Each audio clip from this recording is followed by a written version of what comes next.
গাজীপুরের সাংবাদিক তুহিন হত্যার প্রতিবাদে ভালুকায় মানববন্ধন ও দ্রুত বিচারের দাবি। ময়মনসিংহের ভালুকা থেকে মুহাম্মদ হুমায়ুন কবিরের পাঠানো তথ্য ও ভিডিও চিত্রে দেখুন বিস্তারিত।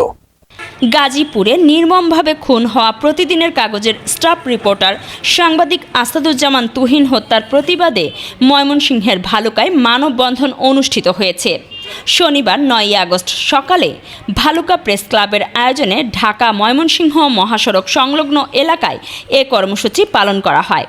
এ সময় ভালুকা প্রেস ক্লাবের সভাপতি এম এ মালেক খান উজ্জ্বল, সহ সভাপতি এম এ সবুর, আতাউর রহমান তরফদার, যুগ্ম সাধারণ সম্পাদক মনির খান, কোষাধ্যক্ষ আসাদুজ্জামান ফজলু, কার্যনির্বাহী সদস্য আলমগীর হোসেন, রফিকুল ইসলাম রফিক, সাবেক সভাপতি এস এম শাহজাহান সেলিম, কামরুল হাসান পাঠান কামাল, সাবেক সাধারণ সম্পাদক আক্কাস আলী, সিনিয়র সাংবাদিক মুখলেসুর রহমান মনির, জহিরুল ইসলাম জুয়েল, রফিকুল ইসলাম সহ ভালুকা উপজেলার সকল প্রিন্ট ও ইলেকট্রনিক মিডিয়ার সাংবাদিক এবং সাধারণ মানুষ উপস্থিত ছিলেন।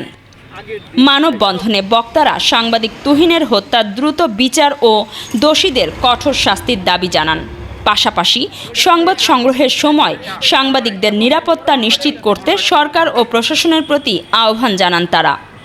উল্লেখ্য, গত বৃহস্পতিবার রাত 8:30টার দিকে 5 থেকে 6 জন দুর্বৃত্ত চান্দনা চৌরাস্তা এলাকায় তুহিনকে ধারালো অস্ত্র নিয়ে ধাওয়া করে।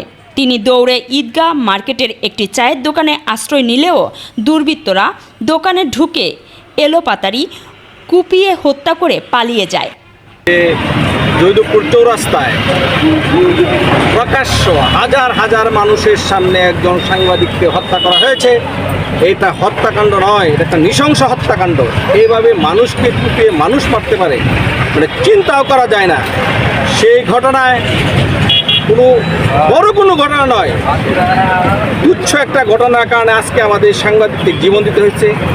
যে কারণে আজকে তার 2টা সন্তান, স্ত্রী, পরিবার, তার কথা ছিল যে অসহায় পড়েছে। তার কথা ছিল তার মায়ের চিকিৎসার জন্য, মায়ের চোখের ছানির জন্য সে এবার বাড়িতে এসে আমাদের ময়মনসিংহের ছেলেছে, সে তার মার চিকিৎসা করবে। সেই চিকিৎসার সুযোগ হয়নি। আমরা এই ঘটনার তীব্র নিন্দা জানাচ্ছি ভালুকা প্রেস ক্লাবের পক্ষ থেকে।